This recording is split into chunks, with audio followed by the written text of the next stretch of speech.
ఓం మహాగణాధిపతయే నమః. ఓం గురుభ్యో నమః. ఓం శ్రీమాత్రే నమః. అరుణాం కరుణాతరంగితాక్షీం ధృతపాశాంకుశపుష్పబాణచాపాం అనిమాదిభిరావృతాం మయూకైః అహమిత్యేవ విభావయే భవానీ. శ్రీమాత్రే నమః. ప్రేక్షకులకి ఆ లలితాంబిక అమ్మవారి యొక్క అనుగ్రహం పరిపూర్ణంగా కలగాలని స్ఫూర్తిగా కోరుకుంటూ మనం ఈరోజు వివాహము తర్వాత వాళ్ళ యొక్క లైఫ్ స్టైల్ చాలా మార్పులు వస్తాయండి. వివాహ జీవిత భాగస్వామి గనక మంచి వ్యక్తి వస్తే వాళ్ళ యొక్క జీవితం 90% మారిపోతుంది పాజిటివ్గా. అదే సరైన వ్యక్తి రాకపోతే 99%, 90 నుంచి 99% కూడా కావచ్చు, ఒక్కోసారి నెగిటివ్లోకి వెళ్ళిపోతుంది. మరి వివాహం తర్వాత కొన్ని సంఘటనలు వాళ్ళలో ఇవాళ రేపు మనం చూస్తున్నాం.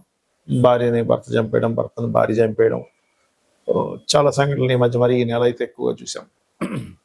మరి మీకు కలిసి రావాలి, మ్యారేజ్ తర్వాత ఎటువంటి ఇబ్బందులు కలగకుండా ఉండాలంటే ఏం చేయాలి, అసలు ఎటువంటి కాంబినేషన్ ఉంటాయి, ఎటువంటి లగ్నం వారికి వివాహ సంబంధంగా బాగుంటుంది, బాగోకపోతే ఏ పరిహారాలు చేసుకోవాలి అనేటువంటి విషయాలు ఇప్పుడు మనం తెలుసుకుందాం.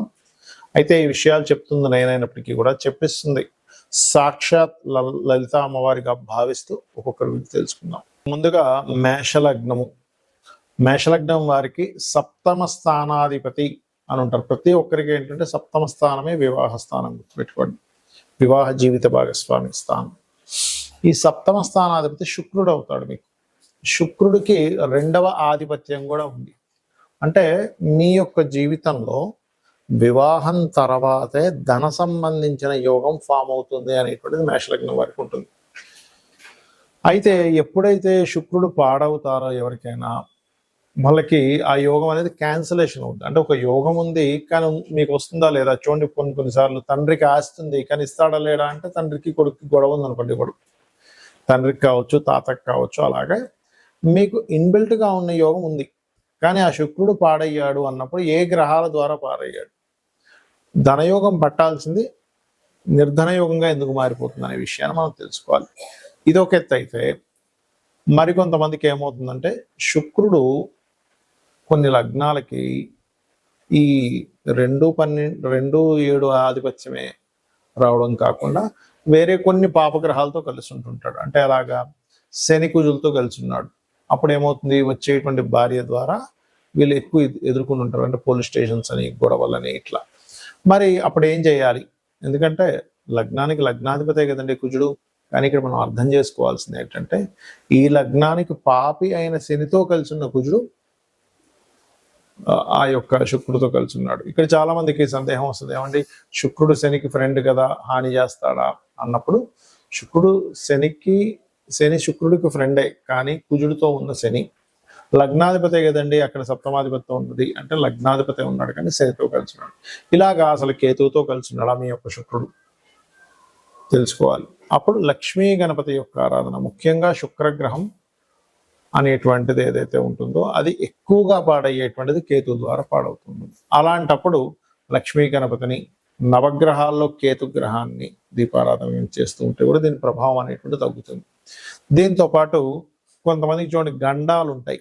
అంటే ఏమిటి, వివాహం చేసుకున్నప్పటి నుంచి ఇబ్బంది వస్తుందండి. అలాంటప్పుడు పాడైనటువంటి అష్టమాధిపతి కలిసి ఉంటాడు. అలాంటప్పుడు లేట్ మ్యారేజ్ కూడా అవుతూ ఉంటుంది. ఇప్పుడు అష్టమాధిపతి కలిసి ఉండడం లేదా సప్తమాధిపతి కలిసి ఉండడం ఇవన్నీ ఒక ఎత్తు అయితే, ఇక లగ్నాధిపతే కదా అనిపిస్తుంది, ఇవన్నీ ఒక ఎత్తు అయితే, లగ్నం ఏ గ్రహానికి ఇవ్వబడింది చూడ్డానికి కుజుడుగా చూపిస్తాడు మనకి మేష లగ్నానికి కుజుడు, కానీ అవి చేంజ్ చేసుకుంటాయి. ఒక లగ్నం ఇంకొక గ్రహంతో కలిసినప్పుడు లగ్నాధిపతి ఇంకొక గ్రహంతో కలిసినటువంటి ఫలితాలు చేంజ్ చేసుకుంటుంటాయి. ఆ రకంగా ఈ సప్తమ స్థానాధిపతి కూడా శుక్రుడు అయినప్పటికీ కూడా అది వెళ్ళి ఏ రాసుల్లో ఉంది, లగ్నం నుంచి 12 రాసులు ఏ రాసుల్లో ఉంది, ఆ రాసుల్లో ఉండటం వల్ల అది ఏ గ్రహానికి అందిపుచ్చుకుంటుందో చూసుకొని ఆ పర్టికులర్ ప్లానెట్ అని కూడా చూసుకోవాలి. అది పర్సనల్ చార్ట్లో తెలుస్తూ ఉంటుంది. ఇలా ఉన్నప్పుడు మనం అసలు ఏ గ్రహంతో కలిసి ఉండి పాడైందో ఆ గ్రహానికి దీపారాధన కానివ్వండి, లేకపోతే ఆ గ్రహానికి సంబంధించిన అధిష్టాన దేవతకు కానివ్వండి, గోసేవకు కానివ్వండి చేసుకుంటే మీ యొక్క ప్రాబ్లం అనేటువంటిది కూడా క్లియర్ అవుతుంది. మొట్టమొదటిగా మీ యొక్క సప్తమాధిపతి ఉదాహరణకి రవితో కలిసి ఉన్నాడు. రవి అంటే సూర్య భగవానుడు గ్రహరాజుగా చెప్తూ ఉంటారు. తన చుట్టూ అన్ని గ్రహాలు తిరుగుతూ ఉంటాయి. ఇప్పుడు ఈ రవి ద్వారా కనుక మీ సప్తమాధిపతి కంబస్ట్ అయ్యాడు అనుకోండి, అంటే అస్తంగత్వ దోషంలోకి వెళ్ళిపోయాడు. దాన్నే మనకి మౌఢ్యమి అని కూడా అంటాం గోచారంలో. అప్పుడు సూర్య భగవానుడికి చేసుకోవాలంటే ఏంటి? సూర్య ఆరాధన చేసుకోవడం, ఆదిత్య హృదయం చదవడం, గోవులకి గోధుమ రవ్వ తినిపించడము, తండ్రితో గొడవ పెట్టుకోకుండా తండ్రిని చక్కగా గౌరవించడం, తండ్రి కాళ్ళకి నమస్కరించుకోవడం చేస్తూ ఉంటే ఆత్మకారకుడు సూర్య భగవానుడు, తండ్రి కారకుడు, మెడికల్ వీటికి కారకుడు, ఎవరికైనా మెడికల్ సంబంధించిన ఏదైనా సేవలు చేస్తూ ఉండాలి. అప్పుడు సూర్య అనుగ్రహం కలుగుతుంది. అలా కాకుండా అంటే ఇప్పుడు ఒకవేళ సూర్యుడితో కనుక సప్తమాధిపతి ఉంటే కొంచెం డామినేటివ్గా ఉంటారు, శుక్రుడు ఉన్న సూర్యుడితో అలా ఉంటూ ఉంటారు. లైక్ ఎక్కువగా శుక్రుడితో కనుక సూర్యుడు ఉంటే ఇక్కడ స్పర్మ్ కౌంట్ కూడా తక్కువగా ఉంటుంది అని చెప్తూ ఉంటారు పురుషులకి. స్త్రీలకైతే వాళ్ళకి వేడి స్వభావం ఎక్కువగా ఉంటుంది. అలా కాకుండా చంద్రుడు సంబంధాలు వచ్చాయి సప్తమ సంబంధానికి. చంద్రుడు అంటే ఏంటి? చంచలత్వము. అది స్త్రీకి కావచ్చు, పురుషుడు కావచ్చు. మీకు వచ్చే జీవిత భాగస్వామి కాస్త ఎక్కువగా ఎమోషన్గా ఉండడం, కొంచెం స్థిరత్వం లేకపోవడం, ఇలాంటివి జరుగుతుంటాయి. అలాంటప్పుడు బియ్యము దానంగా ఇవ్వడం, ఇందాక రవి అయితే గోధుమలు, బియ్యం దానంగా ఇవ్వడం, గోవులకి ముల్లంగి తినిపించడము, అదేవిధంగా కాస్త నీటి ప్రదేశాలు వెళ్ళినప్పుడు కొంత జాగ్రత్తగా ఉండడము, ఎక్కువ ఎమోషన్స్ అయిపోయేటప్పుడు వారిని మెడిటేషన్ చేయమని చెప్తూ ఉండాలి. ఏమొద్దంటే ఓవర్ ఎమోషన్స్ అయిపోవడం, తద్వారా కూడా ఇద్దరి మధ్యన గొడవలు వస్తూ ఉంటాయి. అయితే ఇక్కడ సప్తమ స్థానం అనేటువంటిది ఎప్పుడు కూడా జీవిత భాగస్వామి యొక్క రూపురేఖల్ని, వాళ్ళు ఎలా ఉంటారు అనేటువంటి చెప్తుంది. కానీ 12వ స్థానం అనేటువంటి ఒకటి ఉంటుంది. అదేమిటంటే మీ మ్యారిటల్ లైఫ్ ఆఫ్టర్ మ్యారేజ్ తర్వాత ఎలా ఉంటుందో అని చెప్తుంది. దానికి కూడా ఇప్పుడు ఇందాక మనం చెప్పుకున్నటువంటి రవి సంబంధం వస్తే ఈగో క్లాషెస్ వల్ల, చంద్ర సంబంధం వస్తే ఓవర్ ఎమోషన్స్ వల్ల, అంటే నా ఎమోషన్స్ నీకు అర్థం అవ్వట్లేదు, లేకపోతే నీ ఎమోషన్స్ నువ్వు సరిగా వ్యక్తపరచట్లేదు అనేటువంటి ఎక్కువగా వస్తుంటాయి చంద్రుడు. కాబట్టి బియ్యం దానంగా కూడా మెడిటేషన్ చేయడం చేస్తుండాలి. ఇక కుజుడు సంబంధం వచ్చింది అనుకోండి సప్తమాధిపతికి, లేదా 12కి సంబంధం వచ్చింది అనుకోండి, అనవసరమైనటువంటి చిన్న చిన్న గొడవలకే పోలీస్ స్టేషన్స్కి వెళ్తూ ఉంటారు, లేకపోతే మ్యాన్ హ్యాండ్లింగ్ అంటూ ఉంటాం. కొన్నిసార్లు భర్త భార్యను కొడితే కొన్ని సందర్భాల్లో భార్య కూడా భర్తను కొట్టేటువంటి ఉంటాయి. ఎందుకు అంటే కుజుడు గొడవలకి కారకుడు, పోలీస్ స్టేషన్స్కి కారకుడు. అలాంటప్పుడు ఏం చేయాలి? సుబ్రహ్మణ్యేశ్వర స్వామి ఆరాధన, లేనట్లయితే మీరు చక్కగా గోవులకి క్యారెట్స్ తినిపించడము, మరియు అదేవిధంగా కుజగ్రహం దగ్గర దీపారాధన చేయడము, కందులు దానంగా ఇవ్వడం చేస్తూ ఉండాలి. కొన్నిసార్లు బుధగ్రహ సంబంధం వస్తుంది. సర్వసాధారణంగా బుధగ్రహ సంబంధం వచ్చినప్పుడు జీవిత భాగస్వామి మంచి తెలివైన వాళ్ళు, బిజినెస్ రిలేటెడ్ ఉంటాయి. కానీ ఆ బుధుడు పాడై సంబంధం వచ్చింది, అంటే నీచ సంబంధం వచ్చింది, ఇంకో పాపగ్రహంతో కలిసి ఉన్న బుధుడు, అలాంటప్పుడు ఏమైపోతుంది అంటే ఇంకా వాదిస్తూ ఉంటారు జీవిత భాగస్వామి. మీరు ఏం చెప్తున్నా సరే దాని మీద ఒక వాదన, మీరు మంచి చెప్పిన వాదన వస్తుంది, ఏదైనా ఇష్యూ వచ్చినా వాదన, ఖచ్చితంగా వాదన వస్తూ ఉంటుంది బుధుడు పాడైతే కనుక. అలాంటప్పుడు ఇంట్లో ఎక్కువగా విష్ణు సహస్రనామాలు వింటూ ఉండాలి. బుధగ్రహానికి సంబంధించిన పెసలు దానంగా ఇవ్వడము, మరియు అదే విధంగా గమనించుకున్నట్లయితే దీంతో పాటు మీరు గోవులకి గోంగూర తినిపించడము, ఇటువంటివి చేస్తూ ఉన్నట్లయితే చాలా అంటే చాలా మటుకు క్లియర్ అవుతుంది. ఇలా ఉన్నప్పుడు ఏంటంటే ఆర్గ్యూ చేయకుండా పక్కకి వెళ్ళిపోవడం మంచిది. ఇంకా ఎక్కువ ఆర్గ్యూ అవుతూ ఉంటే, ముఖ్యంగా 12వ స్థానాధిపతి దగ్గర సంబంధం వస్తే ఇంకా ఎక్కువ ఇబ్బంది వస్తూ ఉంటుంది.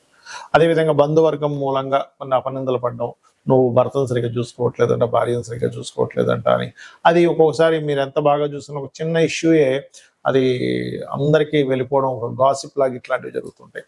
మరి గురుగ్రహం చాలా మందికి ఏమనిపిస్తుంది అంటే గురువు మంచివాడే కదండి, కలిసి ఉంటే ఇంకేంటి.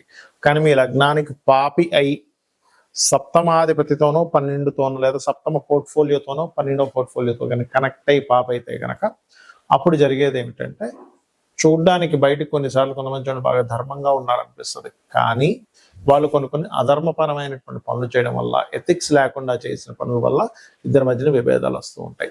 లేకపోతే ఇంట్లో భర్త కానీ భార్య కానీ పూజ చేస్తానంటే భార్య వద్దనడం, ఇటువంటివి ఎక్కువగా జరుగుతుంటాయి గురువు పాడైనప్పుడు. అలాంటప్పుడు దక్షిణామూర్తి ఆరాధన చేయడము, శనగలు దానంగా ఇవ్వడం, మీరైనా ఇవ్వచ్చు, మీ జీవిత భాగస్వామితోనైనా ఇప్పించవచ్చు. అలాగే గోవులకి గోసేవ చేసుకుంటే అరటి కాయలు, సన్నగా తురిమి అరటికాయలు, మనం కూర వండుకునేది అరటి పళ్ళు కాదండి, అరటికాయలు తినిపించడం చేస్తే బాగుంటుంది. ఇక కొంతమందికి డైరెక్ట్గా శుక్రుడే పాడవుతారు. అంటే ఇది ఎంత డేంజరస్ అంటే, ఇది ఎక్కువగా మన ధనులగ్నానికి ఎక్కువ దీని ఎఫెక్ట్ ఉంటుందండి. ఎందుకంటే షష్టమ లాభాధిపతి పూర్వజన్మ కర్మకారకుడు. సో ఎప్పుడైతే పూర్వజన్మ కర్మకారకుడే పోర్ట్ఫోలియో వహించాడు అనుకోండి, అప్పుడు ఏమైపోద్ది అంటే మరింత ఎక్కువ ప్రభావం చూపిస్తూ ఉంటుంది. అలాంటప్పుడు శుక్రుడే పాడైనప్పుడు మీరు చేయవలసినటువంటిది లలితా సహస్రనామాలు ఎక్కువగా చేస్తూ తీపి చపాతీలు గోవుకి తినిపిస్తూ ఉండాలి. దీంతో పాటు శుక్రవారాలు ప్రధానంగా అమ్మవారి ఆలయాలకు వెళ్ళడం చేస్తున్నట్లయితే ఖచ్చితంగా మీకు ఈ యొక్క ప్రభావం అనేటువంటి తగ్గుతుంది. ఇక మరి కొంతమందికి శని ప్రభావం ఉంటుంది సప్తమ స్థానానికి. అలాంటప్పుడు ఏమవుతుందంటే లేట్ మ్యారేజెస్ అవ్వడం, ఎప్పుడు ఏదో ఒక నిందలు పడ్డం వివాహం తర్వాత, అదేవిధంగా వివాహం తర్వాత చాలా విషయాలు లేట్ అవ్వడం జరుగుతుంటుంది. అలాంటప్పుడు ఏమీ కంగారు పడకుండా మీరు చక్కగా నువ్వులు దానంగా ఇవ్వడము, గోవులకి బెల్లం తినిపించడం ఇట్లా చేస్తుంటారు. ఇక రాహుకేతువుల ప్రభావం వస్తే ముఖ్యంగా రాహు ఇల్యూజన్కి, ఇమాజినేషన్కి కారణం. వచ్చేటువంటి వారు ఎక్స్పెక్టేషన్స్ ఎక్కువ పెట్టుకుంటారు. కాబట్టి రాహు ప్రభావం ఉన్నప్పుడు దుర్గా ఆరాధన చేయడం, మినుములు దానంగా ఇవ్వడం చేస్తూ ఉండాలి. కేతు ప్రభావం ఉంటే కాస్త సెపరేషన్, అప్పుడప్పుడు దూరంగా ఉండడం జరుగుతుంటుంది. దాన్ని అర్థం చేసుకోవాలి. చాలా మంది ఏమంటారంటే నేను దూరంగా ఉండను అంటున్నప్పుడు అదేమవుతుంది, దూరంగా ఉండే యోగాలు భార్యాభర్తల మధ్యన వచ్చినప్పుడు వీళ్ళు కొంతకాలం దూరంగా పెడుతూ ఉండాలి. అందుకే మనకు చూడండి ఆషాఢ మాసంలో అమ్మాయిని ఫస్ట్ టైము వాళ్ళ పుట్టింటికి పంపిస్తూ ఉంటారు. అంటే ఏమిటంటే కొన్ని సార్లు కొన్ని విషయాలు ఆ గ్రహస్థితులు అలా ఉన్నప్పుడు అది వాంటెడ్లీ మనం చేస్తే దాని యొక్క దోషం పోతుంది. అయితే ఎవరికైనా వివాహం అవ్వట్లేదు, ఇలా శని సంబంధం అనో, రాహుక సంబంధం అనో, పాప సంబంధం సప్తమాధిపతికి వచ్చినప్పుడు లలితా సహస్రనామాల్లో ఉన్నటువంటి గొప్ప నామం అవుతుంది. అది చేసుకుంటే ఖచ్చితంగా మంచి సంబంధం, త్వరగా వివాహం అవుతుంది. ఓం కామేశబద్ధ మాంగళ్య సూత్ర శోభిత కందరాయ నమః.